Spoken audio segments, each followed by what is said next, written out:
sobre o Espírito Santo, né? Afinal, hoje é dia de Pentecostes. Mas antes, vamos dar início em nome do Pai, e do Filho e do Espírito Santo. Amém. Vinde, Espírito Santo, enchei os corações dos vossos fiéis e acendei neles o fogo do vosso amor. Enviai o vosso Espírito e tudo será criado e renovareis a face da terra. Oremos. Deus, que instruístes os corações dos vossos fiéis com a luz do Espírito Santo, fazei que apreciemos retamente todas as coisas segundo o mesmo Espírito e gozemos sempre da sua consolação. Por Cristo, Senhor nosso. Amém. Em nome do Pai, do Filho e do Espírito Santo. Amém. Então, Espírito Santo. O Espírito Santo, ele é a terceira pessoa da Trindade, né? É, como Santo Agostinho vai dizer, é o amor entre o Pai e o Filho.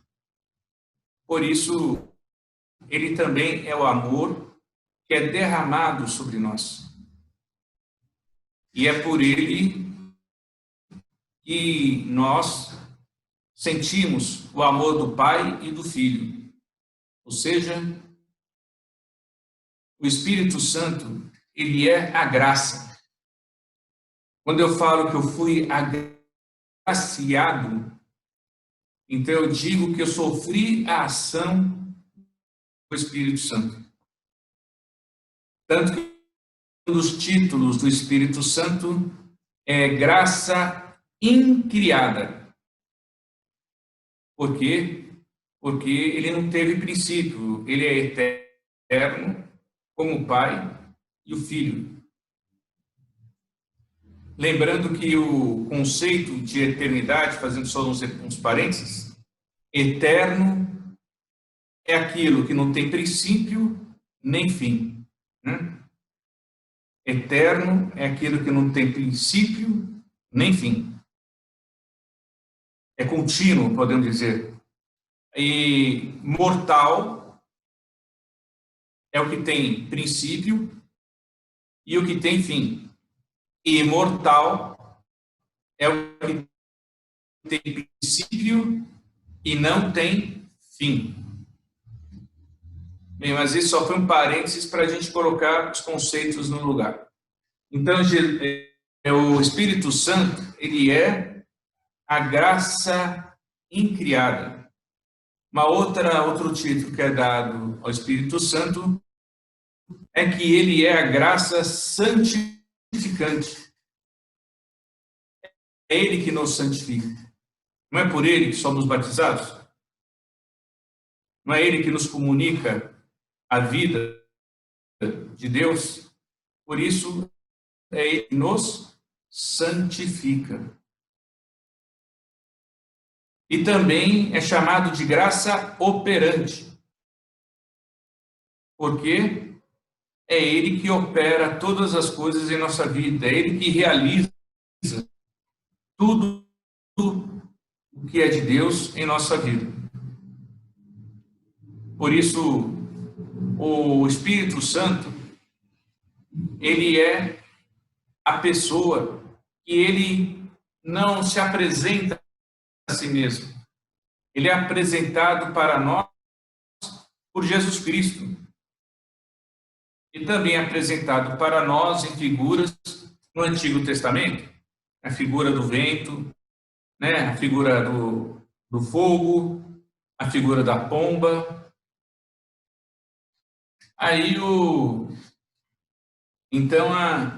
Mas quem nos apresenta ele realmente é Jesus.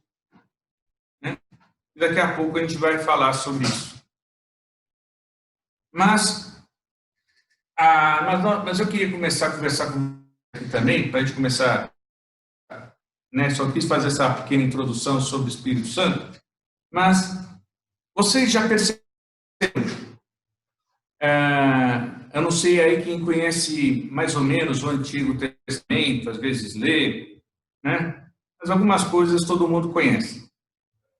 Então, mas vocês percebem a presença do Espírito Santo no Antigo Testamento? Uma pergunta.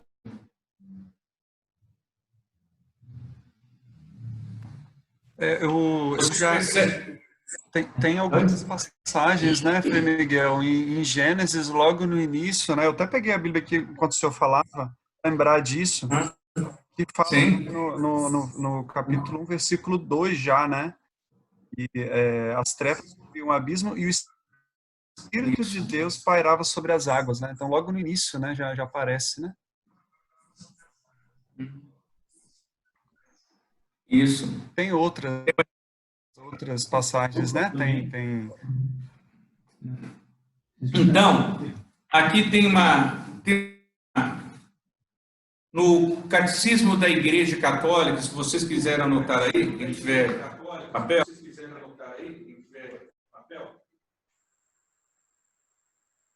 no número 702, vai estar escrito assim: desde o princípio até a plenitude dos tempos, a missão conjunta do Verbo e do Espírito do Pai permanece oculto, mas está atuante. O Espírito de Deus prepara o tempo do Messias, e um e outro, ainda não plenamente revelados, já são prometidos com o fim de serem esperados e acolhidos, quando da sua manifestação. E é por isso que, quando a igreja lê o Antigo Testamento, perscruta nele o que o Espírito, que falou pelos profetas, nos quer dizer acerca de. O que eu quero dizer aqui é que toda ação, toda a história da salvação, ela é trinitária. Mas a Sagrada Escritura, a história da salvação, ela destaca, de certa forma, cada pessoa em um período. Dizemos que elas se diferem por apropriação, não pela sua ação, porque a sua ação ela é conjunta o tempo todo. Deus não age individualmente, tanto que Santo Irineu, ele vai dizer que o Verbo e o Espírito Santo são as duas mãos do Pai, mostrando que o Pai não age sem o Verbo e sem o Espírito Santo. Eles estão sempre operando juntos, né? Tanto que na criação, como foi falado pelo Vitor, na criação você tem Deus e fala: faça-se o mar, e o mar se fez. Só nessa frase nós temos a ação dos três. É Deus que fala, mas quem fala é o Verbo de Deus, é Jesus. E quem cria é o Espírito Santo. Por isso, os três estão juntos. Nunca há uma ação separada. Quando eles vão fazer no Gênesis, façamos o homem à nossa imagem e semelhança. A Trindade já está aí presente. O Espírito Santo já está aí presente. Na Torre de Babel, no final, quando os homens constroem então a torre, aí vai dizer que a Trindade, ela veio, ela falou assim: vejam que eles estão unidos, eles são um só povo, e esse vai ser o primeiro dos seus atos, né, que vai os engrandecer, precisamos então dividi-los. E aí depois, e sempre esse precisamos, né? Nessa primeira pessoa, né? Falando do nós, é uma questão de mostrar que é a Trindade que está junto. Em Abraão, lá no capítulo 12 de Gênesis, quando Abraão está ali em Mambré, não aparecem 3 pessoas, 3 homens, 3 anjos, e que ali é vista a Trindade, né? E assim, né, nessas primeiras histórias que nós temos na Bíblia, né, nós temos o Gênesis, no Gênesis nós temos a criação, né, de Adão e Eva, nós temos Caim e Abel, mas aí aparecendo ainda só a questão de Deus, porque é Caim e Abel que oferecem a Deus, e depois da morte de Caim matar Abel, é Deus que vai falar com Caim para ele dar justificativa sobre o sangue dele derramado, sobre o sangue do irmão derramado. Mas em Noé também quem aparece mais é Deus.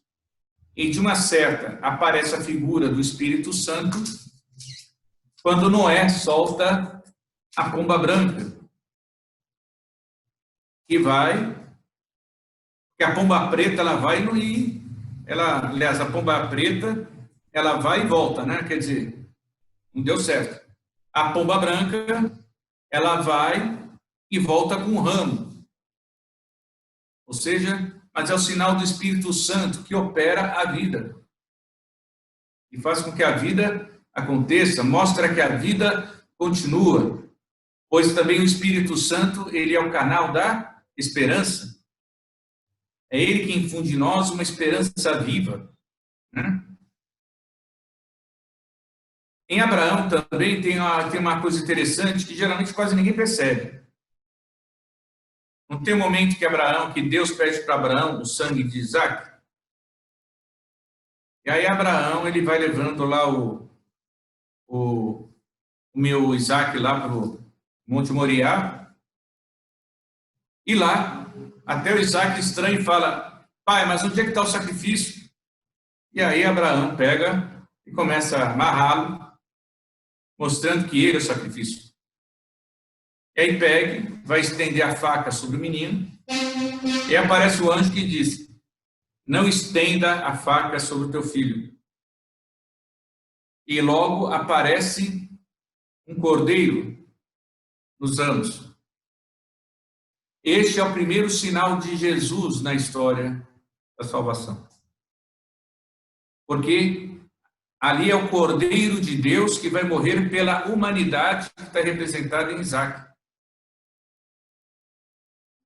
Então é Deus que apresenta o Cordeiro que vai morrer no local de Isaac. Que já é o sinal, então, de Jesus que vai morrer pela humanidade. Nós temos um momento também, lá na história de Macabeus, em que tem 3 jovens que eles não adoram o ídolo, porque eles estão ali ainda na Babilônia, e eles não adoram a um ídolo, e aí eles são chamados para serem jogados na fornalha. Vocês se lembram dessa história? Não sei se vocês... Mas eles são jogados na fornalha, e aí vai se contar que, de repente, ali apareceu uma figura como o filho de um homem, que é Jesus. E eles não se queimam. Então, quer dizer, existem várias imagens e várias figuras, né, no Antigo Testamento. Essas são algumas. Mas o Espírito Santo, aliás, na história da salvação, então, nós temos a partir principalmente porque em Abraão, Deus começa a querer fazer uma aliança com o homem. Ensina Abraão a ter uma relação com Deus. Deus vai se revelando aos poucos a Abraão. E assim, a sua descendência vai aprendendo a lidar com isso. Mas aí eles são, né, depois de José, que é uma outra, José do Egito, que é uma outra figura, pré-figuração de Jesus, porque afinal ele é vendido por 30 moedas para os escravos, como escravo para os ismaelitas. Os ismaelitas vendem ele para os egípcios e depois de transcorrer toda a história, ele se torna lá o primeiro-ministro do Egito e cuida lá do celeiro, né, onde está o trigo, né? Está armazenado o trigo. Aí os irmãos vão, ele faz lá uma jogada para que seja pego um cálice dentro do saco dos irmãos, eles estão levando lá o trigo, e aí prende os irmãos e manda para chamar o irmão mais novo, Benjamim. E quando ele retorna, aí José vai revelar o quê? Que ele é o irmão que eles venderam. E aí vai mostrar Jesus, a prefiguração de Jesus misericordioso, que perdoa o mal que lhe fizeram. E aí depois vai ser mandado, o Jacó e a sua família se mudam para o Egito. Só que depois se trocam os reis, é uma outra nação que toma conta do Egito, os hititas, e o rei que está lá já não conhece a história de José. E por isso começa a achar que os hebreus são um problema. E manda matar as crianças homens, né? Os meninos mais novos que nascem do povo hebreu. E aí que vai surgir Moisés. A partir de Moisés, então, Deus vai escolhendo sempre uma pessoa para que seja o seu instrumento de salvação. Mas a partir de Moisés, ele possuía o Espírito de Deus. Ele fazia as coisas. E o povo obedecia a Deus pelo quê? Pela lei. Né? A lei que foi dada lá no Monte Sinai. Por isso, para o judeu, é muito importante a lei. E a partir daí,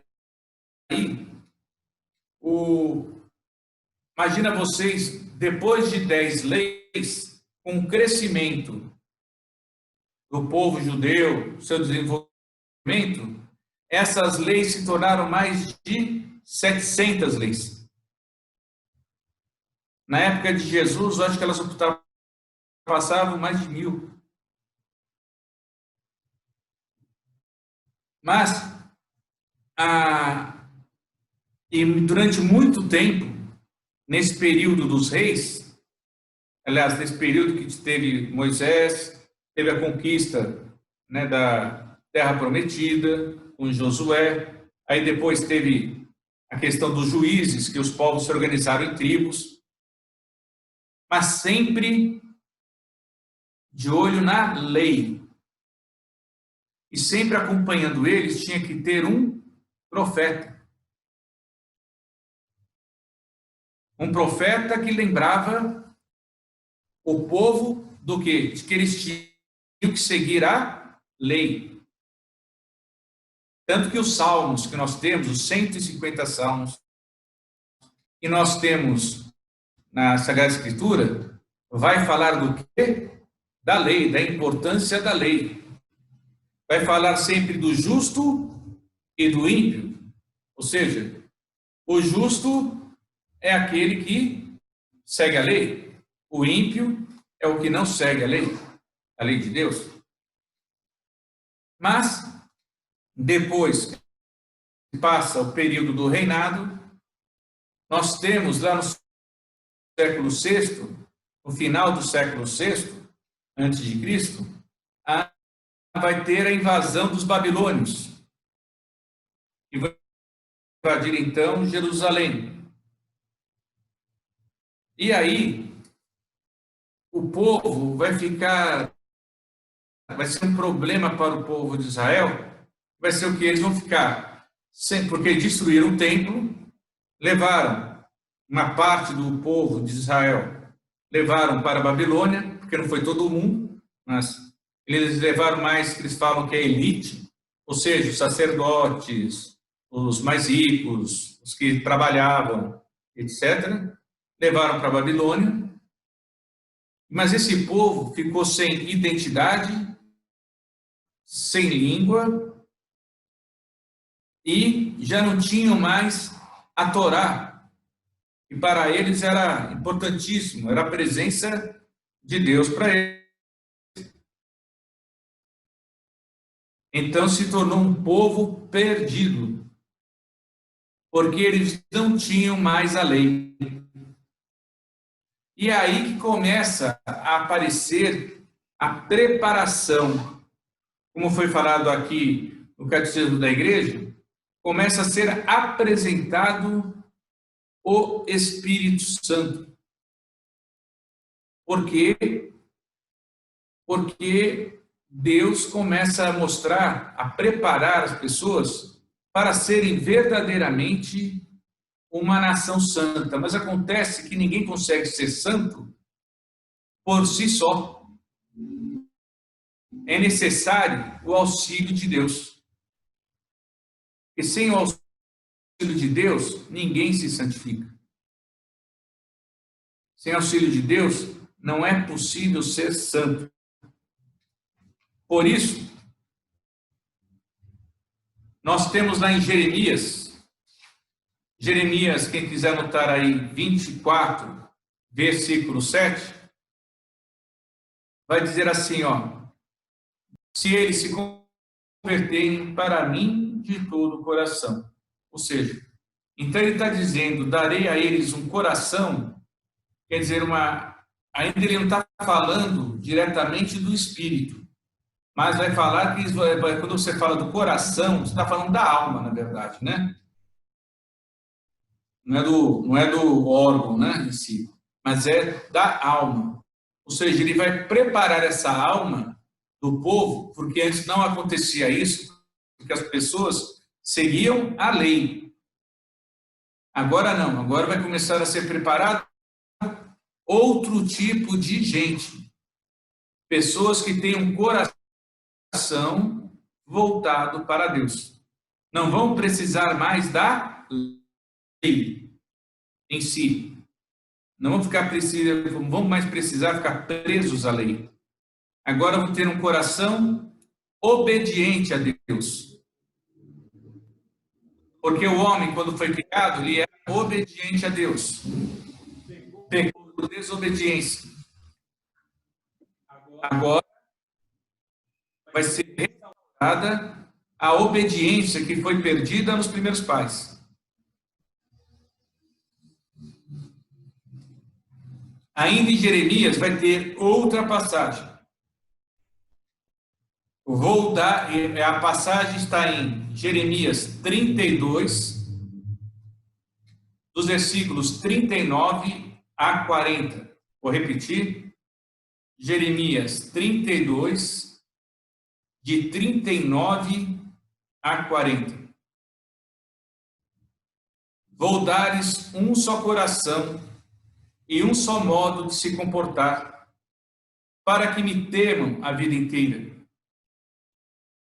para a felicidade deles e dos filhos que vierem depois. Farei com eles uma aliança eterna, e nunca deixarei de fazer-lhes o bem. Colocarei no coração deles o meu temor, para que não se afastem de mim.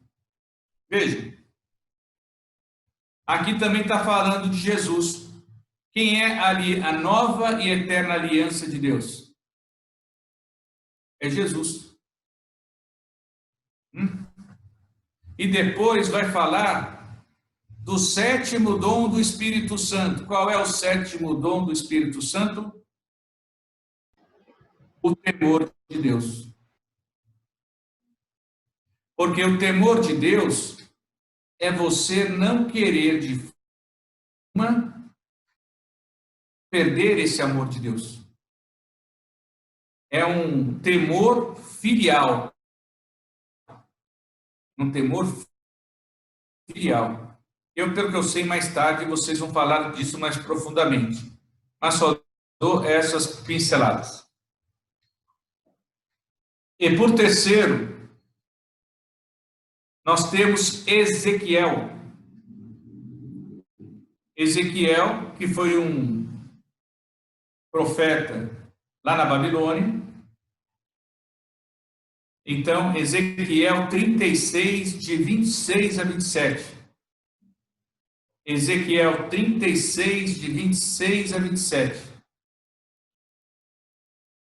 Darei para vocês um coração novo e colocarei... Nossa, tem mais gente entrando. Vou esperar um pouquinho que eu vou repetir daqui a pouco. Porque eu acho que o pessoal do Instagram está entrando agora, né? O Instagram já está lá, já está. Tá lá? Porque tem um Dell aqui aparecendo, suporte, assista, por favor. Não. Você é do computador. Ah, bom, então, ótimo.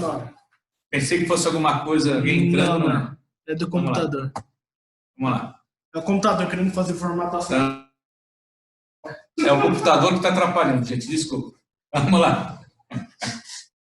Então, Ezequiel 36, 26 a 27. Darei para vocês um coração novo e colocarei um espírito novo dentro de vocês.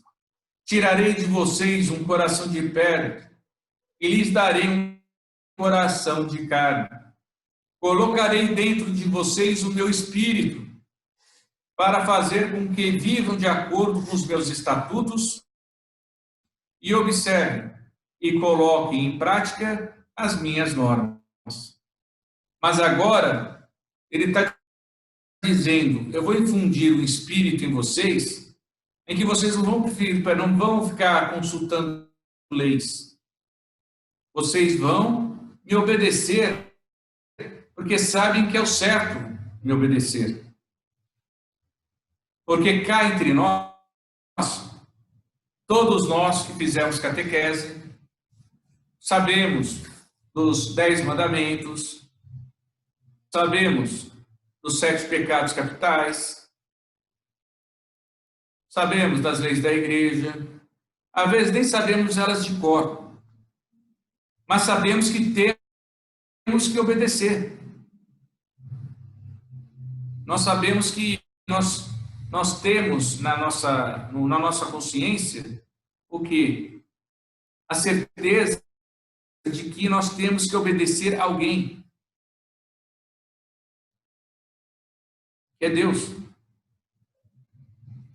Tomás de Aquino vai dizer assim, que a consciência, ela é a última instância do nosso diálogo com Deus. Podemos dizer, então, que a nossa consciência é o Supremo Tribunal, onde a gente pode ter esse diálogo com Deus. A gente espera que não seja do mesmo nível do nosso, né? Mas a questão é que temos sempre certeza de que nós temos essa presença de Deus. É uma certeza existencial. Ela não é uma certeza material. E é uma certeza espiritual. Por isso, essa presença misteriosa, ela se faz presente por causa disso, que Deus quis infundir em nós, a quem? Ao Espírito Santo. Então, aqui, no Antigo Testamento, começa a ser apresentado o Espírito Santo. Então, agora só vou fazer uma pausa antes da gente entrar agora no Novo Testamento.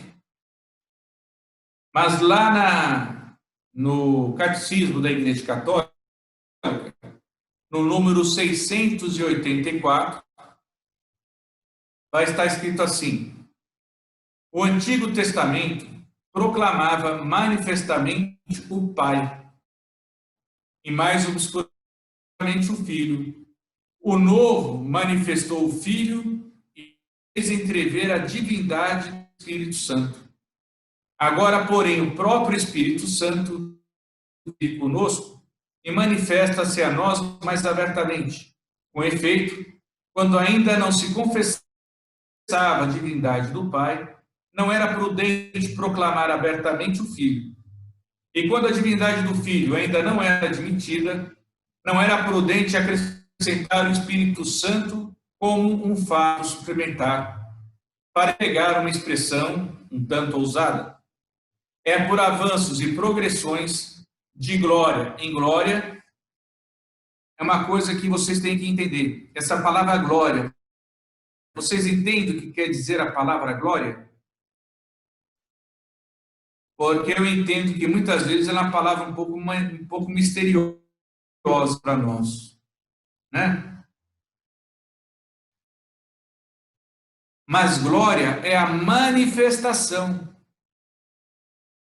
Quando Jesus fala, Pai, me glorifica, para que eu te glorifique, é a mesma coisa que dizer, me manifeste, mostre quem eu sou, para que eu possa mostrar quem vós sois. Então, glória é a manifestação, né? É a expressão do amor, é a expressão da vida em Deus. Então, por exemplo, qual é a glória do Espírito Santo? É o vento, é a pomba, é o fogo, né? Agora, Deus se glorifica em quem? Em Jesus Cristo. E Jesus Cristo mostra com a sua vida a glória do Pai. Um manifesta o outro. Entenderam mais ou menos a questão do que é glória?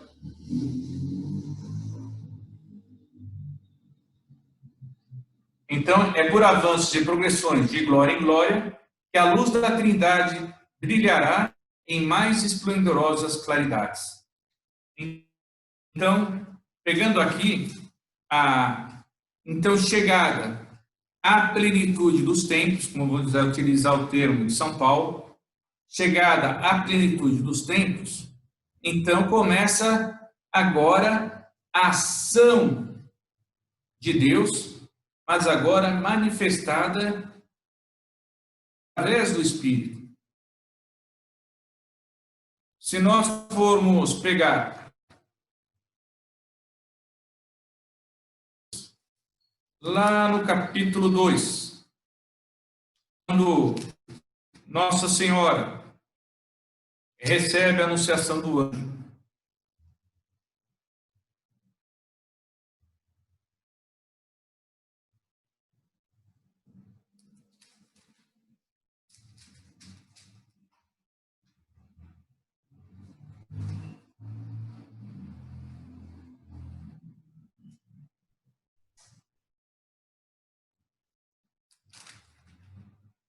Então, a anunciação, que está, então, em Lucas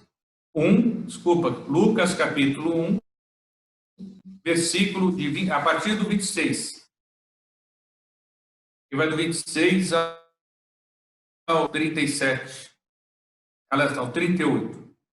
Mas vamos tentar aqui verificar a ação do Espírito Santo. Então, no 6º mês, o anjo Gabriel foi enviado por Deus a uma cidade da Galiléia, chamada Nazaré, a uma virgem desposada com um varão chamado José da casa de Davi. E o nome da virgem era Maria. Entrando onde ela estava, disse, alegra-te, cheia de graça, o Senhor está contigo. Ela ficou intrigada com essa palavra e pôs-se a pensar qual seria o significado da saudação. O anjo, porém, acrescentou, não temas, Maria, encontraste graça junto de Deus. Darás o teu seio e darás à luz a um filho, e o chamarás com o nome de Jesus. ele será grande, será chamado Filho do Altíssimo, e o Senhor Deus lhe dará o trono de Davi, seu pai. Ele reinará na casa de Jacó para sempre, e o seu reinado não terá fim. Maria, porém, disse ao anjo: como é que vai ser isso, se eu não conheço homem algum? O anjo respondeu: olha só, o Espírito Santo virá sobre ti, e o poder do Altíssimo vai te cobrir com a sua sombra.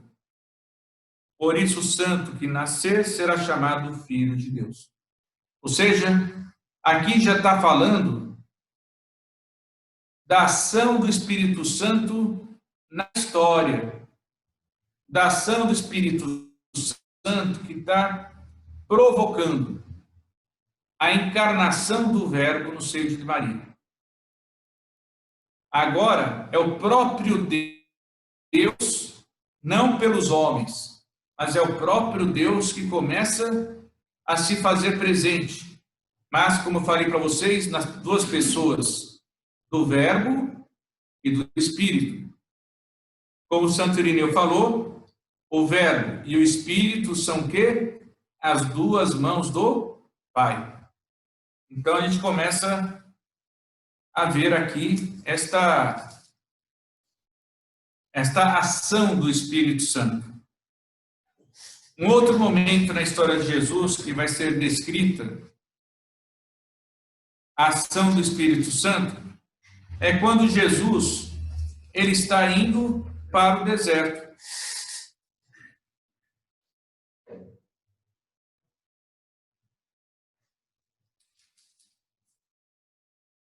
E Jesus, então vai dizer aqui, ó, em Lucas 4, a partir do versículo 1, Jesus, pleno do Espírito Santo, voltou do Jordão e era conduzido pelo Espírito através do deserto.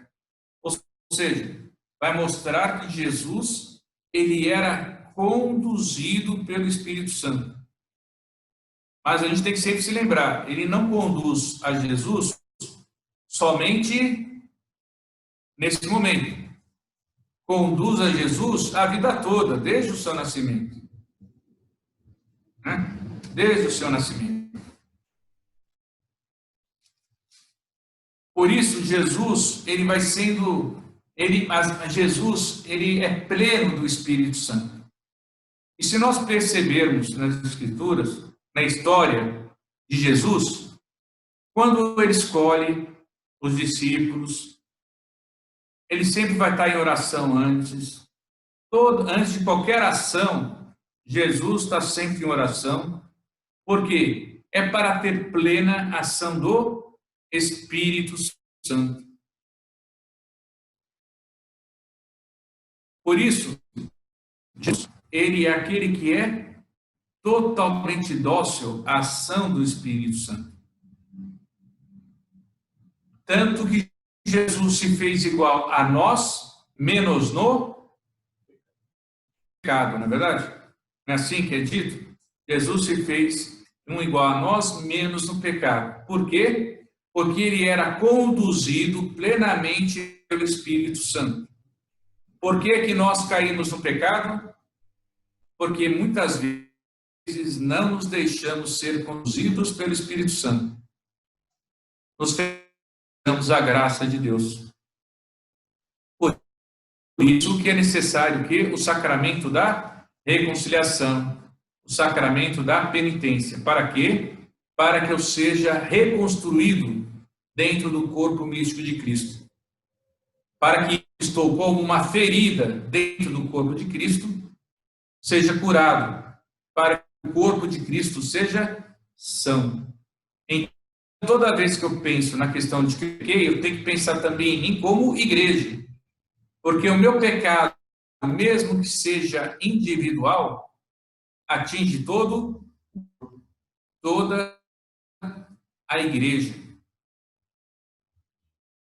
Porque a minha participação na vida de Deus, ela é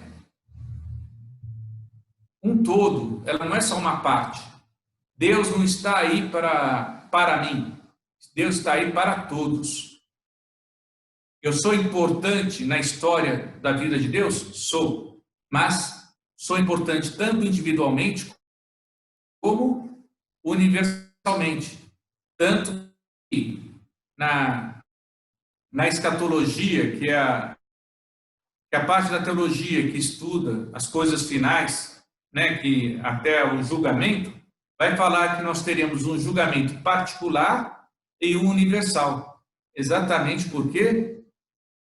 Porque a minha ação como filho de Deus, ela tem uma dimensão individual e outra, né, universal. Depois, nós temos Jesus, que ele começa aqui. Jesus, ele começa a se despedir dos seus discípulos na última ceia. Então, se nós formos lá para João 14, peguem lá João 14,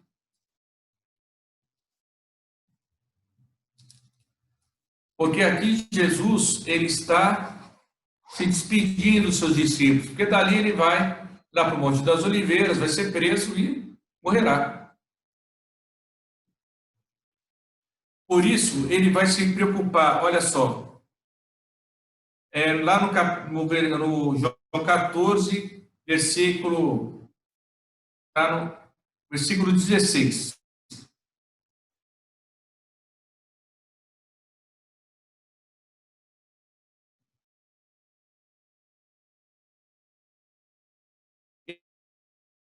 E rogarei ao Pai, e ele vos dará outro paráclito, que convosco. Jesus, versículo 18, vai dizer: não vos deixarei órfãos, eu virei a vós. Ou seja, Jesus, que está então para morrer, vai dizer para os seus discípulos, porque os discípulos falam, Jesus vai morrer e a gente, como é que vai ficar? E Jesus já diz para eles, eu não vos deixareis órfãos, eu vos enviarei um outro paráclito, porque o primeiro paráclito, quem é? É Jesus. O outro paráclito é o Espírito Santo.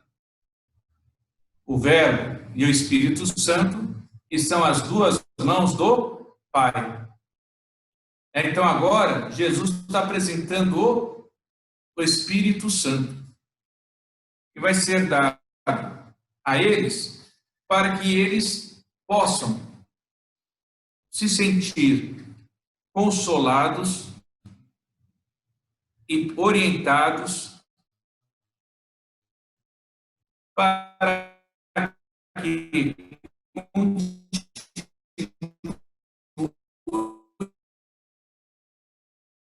a obra de Jesus.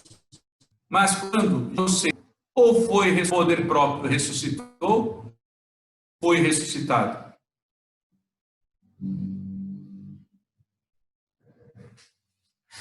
Eu acho que ele ressuscitou. Eu também acho, ressuscitou.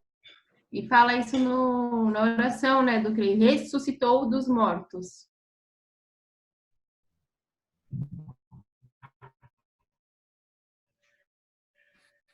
Ele ressuscitou. É o Espírito Santo quem ressuscita. Tanto que não deu tempo de eu procurar aqui na passagem de São Paulo, que ressuscitou Jesus, ressuscitará também os vossos corpos. Ele está falando isso para a comunidade de Corinto. Né? Falando, o mesmo Espírito Santo que ressuscitou Jesus, ressuscitará também os vossos corpos. Então, o Espírito Santo, então, na hora que ele é derramado, né, como a gente vê hoje em Pentecostes, é para...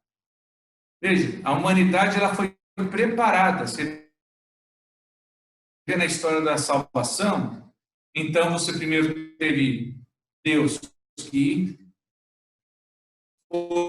foi tentando dar-se. Depois, em Abraão, começa a ter uma relação com o homem para que ele aprendesse a se relacionar com Deus. Isso passou por Abraão, Isaac, por Jacó. Depois teve a questão da lei, que já foi um passo a mais. Antes você tinha só a presença de Deus, a presença da lei de Deus. Após a presença da lei de Deus, Deus vai começar a preparar o povo, o Espírito de Deus. E isso só acontece depois de Jesus. Porque Jesus, quando ele estava sempre pregando, ele estava na sua vida pública, a gente vai percebendo que os discípulos, eles não entendem muitas coisas. A gente percebe que eles estão, assim, meio burrões, eles não entendem o que Jesus fala. Mas tem aquele momento lá em que Jesus fala: e quem não comer da minha carne, quem não beber do meu sangue, né, não terá vida eterna. Isso acontece lá em João 6. E o que acontece? As pessoas que estavam escutando Jesus vão se escandalizar, porque o que é que elas entendiam? Que eles iam comer o corpo de Jesus. Era antropofagia mesmo, é o que eles entendiam. Absurdo.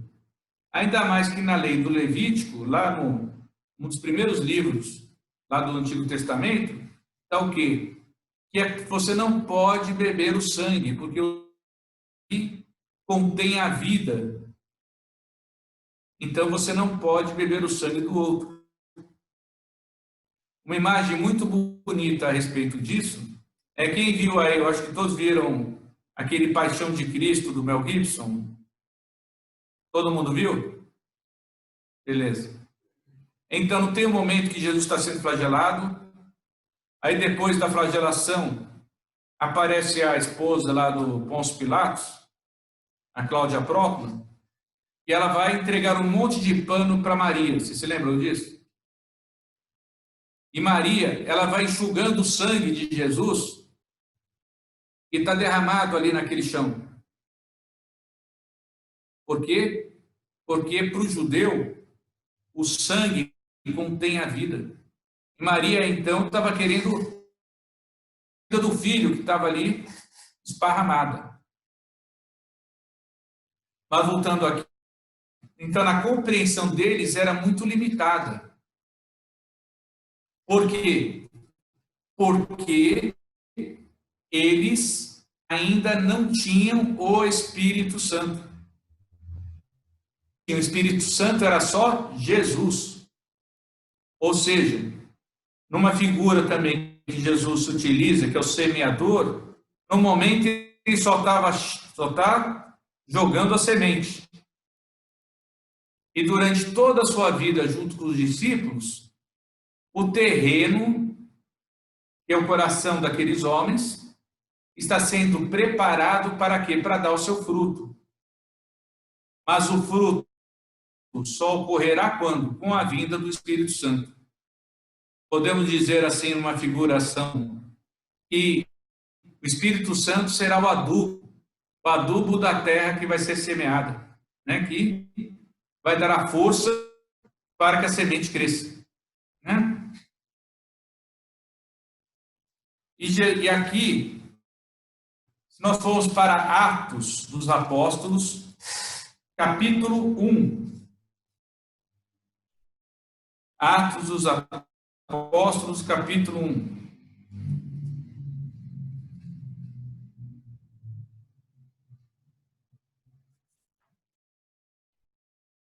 Então, vamos começar ali no versículo 6, que é a ascensão de Jesus. Estando, pois, reunidos, eles assim o interrogaram: Senhor, é agora o tempo em que irás restaurar a realeza em Israel? Essa é uma pergunta que mostra que eles ainda não tinham entendido nada. porque afinal ele esperava aquele Messias forte, aquele Messias que ia conquistar o povo romano, que ia governar com os judeus durante 1000 anos. Jesus viveu, teve toda a sua vida, e aí no final ainda perguntam, é agora que vai acontecer?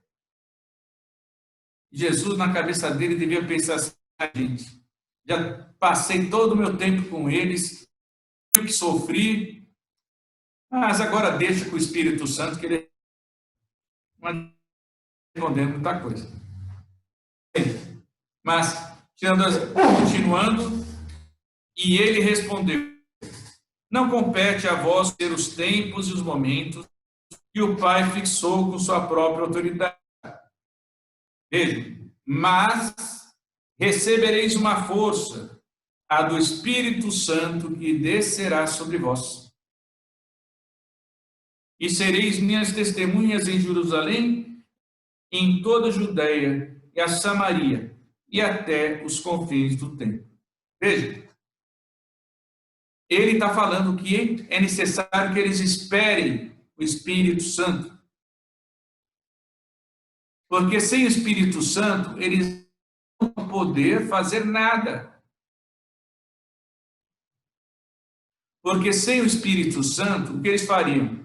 Eles iriam defender as suas próprias posições, iam reduzir a vontade de Jesus às suas posições. Como tem muita gente que faz, até os dias de hoje, quando fica falando, Deus vai fazer justiça. Só que a pessoa que fala Deus vai fazer justiça está pensando que vai fazer a dele, o que ele pensa que é justo.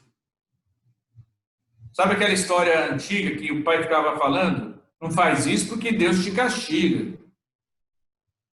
Não tem muito essa história?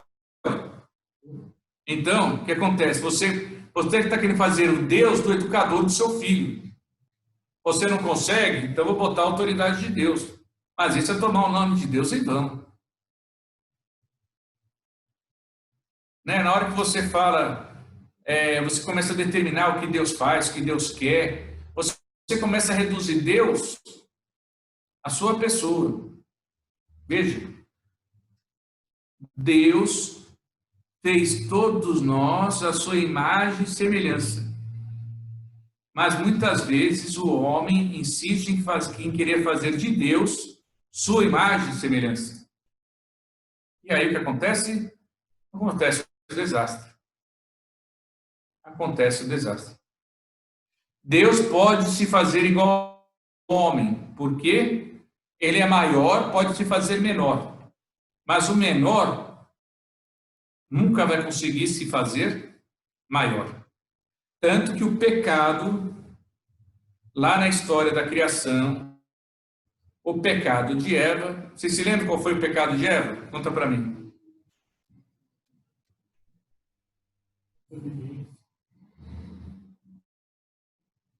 Também está pensando.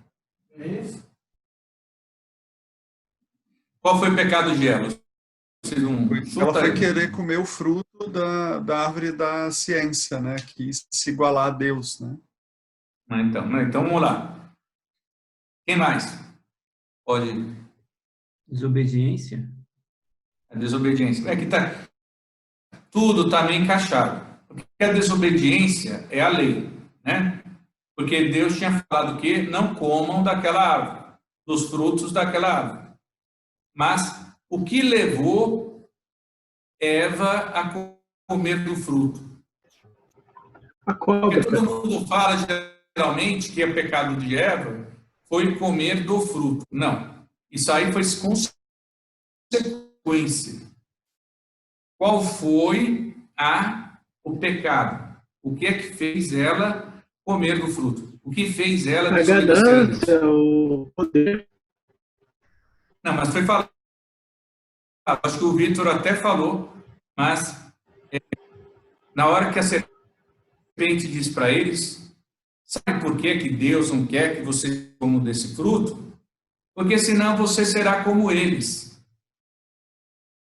Tanto que quando eu falo dessa passagem, dou algumas palestras sobre essa passagem, eu sempre digo, o autor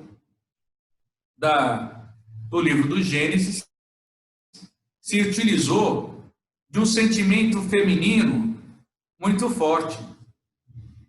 É só dizer para uma coisa para a mulher que ela não pode fazer, que é aí que ela faz. Né? Então, a serpente diz: vós não sereis como deuses. Ah, é? Ele falou que não vai ser como Deus? Agora que eu vou ser. Comeu do fruto. Ou seja, tanto que depois o autor do Gênesis vai dizer que o fruto pareceu saboroso para o saber. Existe algum fruto saboroso para o saber, gente? É porque, na verdade, é uma linguagem simbólica. Porque, na verdade, os frutos estão aí na árvore da vida, da árvore do bem e do mal, todo dia em nossa vida. E a gente, muitas vezes, quer comer do fruto. E por isso nós pecamos. Então, a questão é ser verdadeiramente obediente ao Pai. Isso é importante. E quando então o Espírito Santo ele vem para acrescentar em nós, né, aquilo que é de Deus. Nós que somos batizados, nós somos municiados de algo que aqueles que não são batizados não têm. É de uma graça santificante. Que permite que nós nos relacionemos com Deus de uma forma íntima. E não de uma forma dizendo, aquele lá é Deus, sabe, aquele lá faz isso, né? Poderoso demais, não sei o que, não. Nós temos uma intimidade com Deus. Tanto que tem alguns até que brincam, né? Como é que é? Eu sou filho do homem mais poderoso do mundo, né? Sou herdeiro do reino. Quer dizer, como o principal nós já temos. Cabe a nós chegar lá.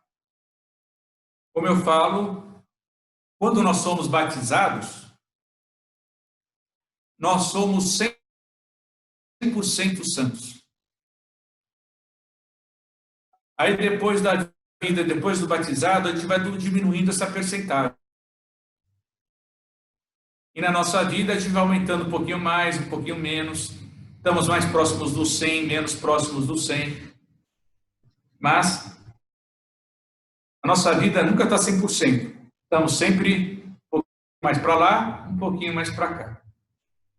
Por isso, o Espírito Santo, ele que faz nova todas as coisas e transforma a vida. Nós temos que lembrar que a nossa vida do Espírito Santo, ela é voltada, ela é participada de uma vida sobrenatural, não natural. Ela é uma vida sobrenatural que nos é comunicada para olharmos o natural de uma forma sobrenatural. Podemos então dizer que é um olhar de transfiguração, um olhar de fé sobre todas as coisas, sobre toda a realidade criada à nossa volta e da qual nós participamos. Eu falei muito. Queria saber se vocês têm alguma pergunta.